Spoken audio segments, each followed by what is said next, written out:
so good. Come on, y'all. You've been so good. You've been so good. You've been so good to me.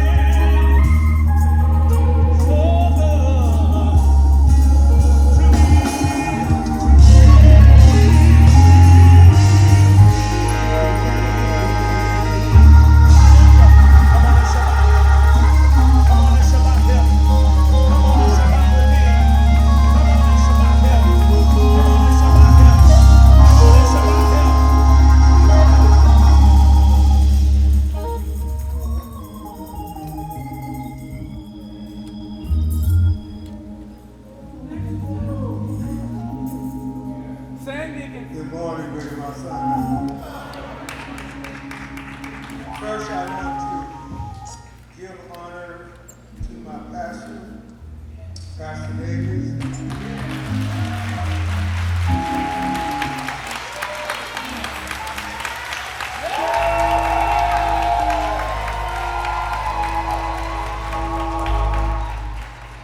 I give honor to his wife.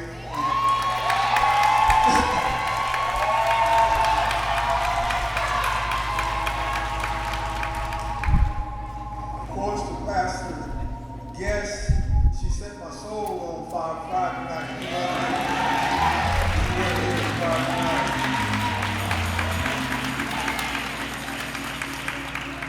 Mother Houston and your staff,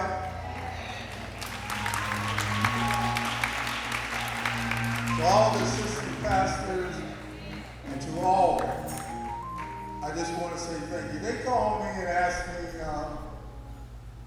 would I give a victory report? And I learned something a long time ago. The church asked me to do something. You don't say no. Because God has truly been good to me and my family. Evangelist Frankie called me and she asked me, would I be able to teach Sunday school on April the 5th? Because she knew I had some medical problems. I've been having medical problems for a long time. I wake up, I'm tired. I go to sleep, wake up again, I'm tired. I'm dizzy. I come to church, I'm tired. I'm to the point that I said to Pastor, I don't want to be an embarrassment to you. The head demon sitting over there and look like he's nodding all the time. But that's a law, man. He said, keep coming through the door.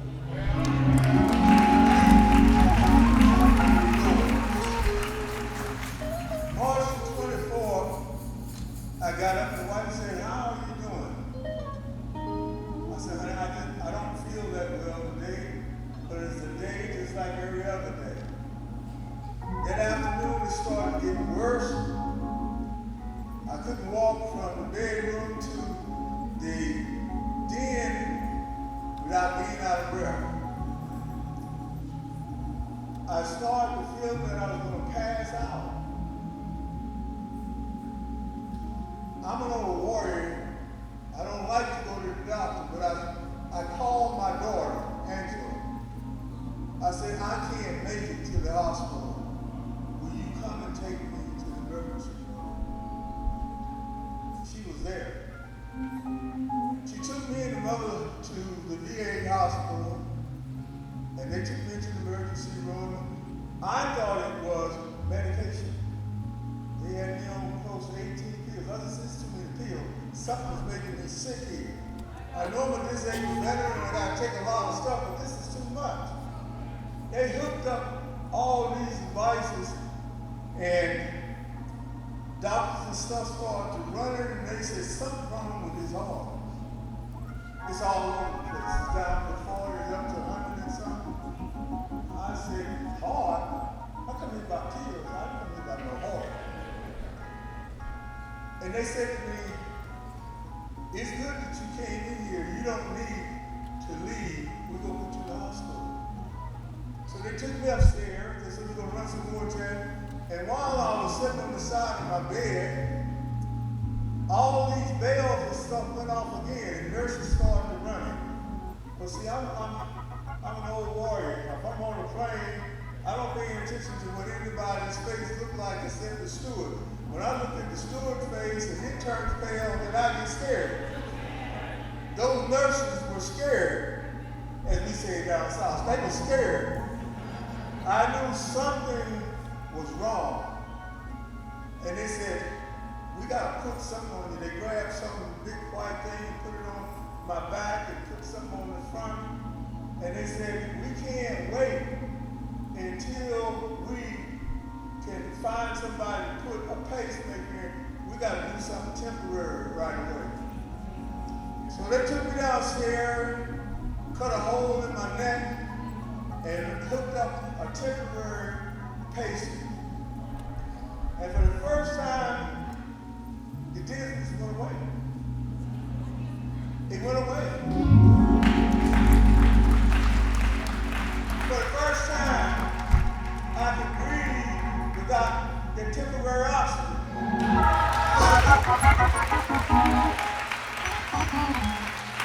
For the first time, I could talk like I'm talking right there. No problem. For the first time in many months, I saw God move. That next, I tell you, they took me upstairs to put the permanent in. I don't know if it's Thursday or Friday or but they strapped my feet, they strapped my hands down, and I said, wait a minute, what y'all doing? Because I was getting ready to come up and do it old folks style. I'm going to knock some folks off of me. But before I could do it, I passed out. And when I woke up, all these lights was over my and I asked the person standing over me, I don't know why the nigga I asked that question. I said, is this heaven? And that lady standing over me, she said, do I look like an angel? And I took a good look at her. I said, you sure don't look like one to me. But God had brought me through that. That's what I'm saying to you. That's one of my visions before. There, I had people coming by checking on me. I said, God had angels in there checking on me. I looked around, Deacon Donovan, I don't know how he found out where it was. He was in there. I looked and there was another lady that goes to this church. She was standing there over me. There she is back there. That lady back there. I was so glad to see your face. Thank God for you being there. I tell you, when your back against the wall and you look around and you see family, you see thank God. Thank God. Now, that's one in the mirror. Let me tell you the other miracle. I wasn't home a few days. I got a call that next Wednesday night, and my wife said to me, James, they hit me. I said, what are you talking about? I was restricted, I can't drive. And she said, they don't hit the car. I said, hit the car?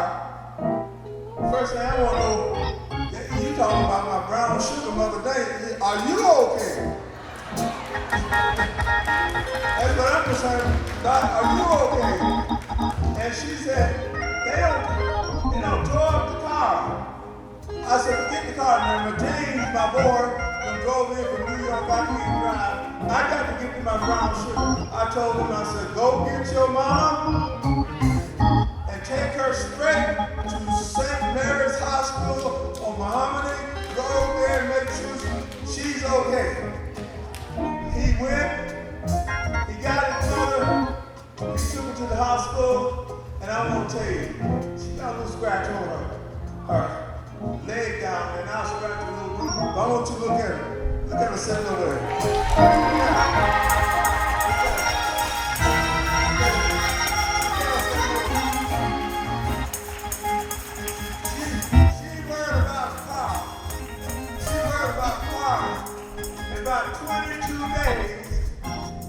I've been married to that brown sugar for 56 years.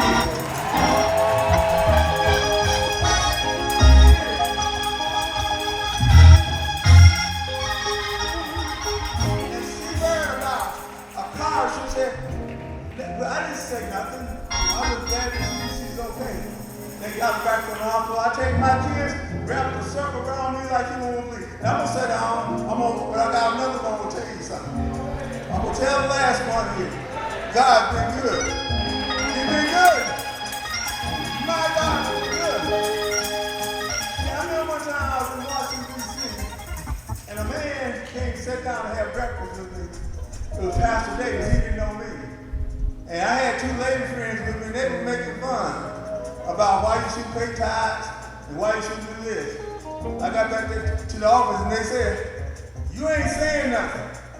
I said, my mama told me, you don't mess with preachers, you don't mess with old folks, and you don't mess with babies. I ain't got nothing to say. A few weeks later, I came into this church, and I've been paying my tithes for over 20 years. And you say, what's important about that? What's important about that? Let me tell you how God works. God can take a bad situation and make it good. Now, I'm going to sit down. I'm going to tell you how God works. Now, that Avalon, yeah, we like it. Over 183,000 miles.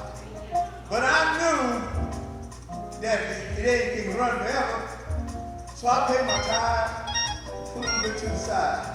Paid my tithe, put a little bit to the side. Got so good at paying my tithes, I started paying my tithes for the whole year. Getting ready. Now, let me tell you, that car was gone. The wife was wondering what we're going to do. I talked to my financial advisor and said, I've been wondering when y'all going to start spending some of that money. Monday, I'm going to get her another. She didn't want nothing but an album. She didn't want nothing but an album. Monday, I go pick the album you want, and God said you got it. God said you got it. God said you got it. I ain't going. I'm talking about the goodness of God. And what I'm trying to say in closing, don't mess with God's money. Don't mess with his time. Don't mess with his offering. Don't mess with his money, because he will smack you down. If you understand how to divide, never how it works, he will keep the devil off your back and he will bless you.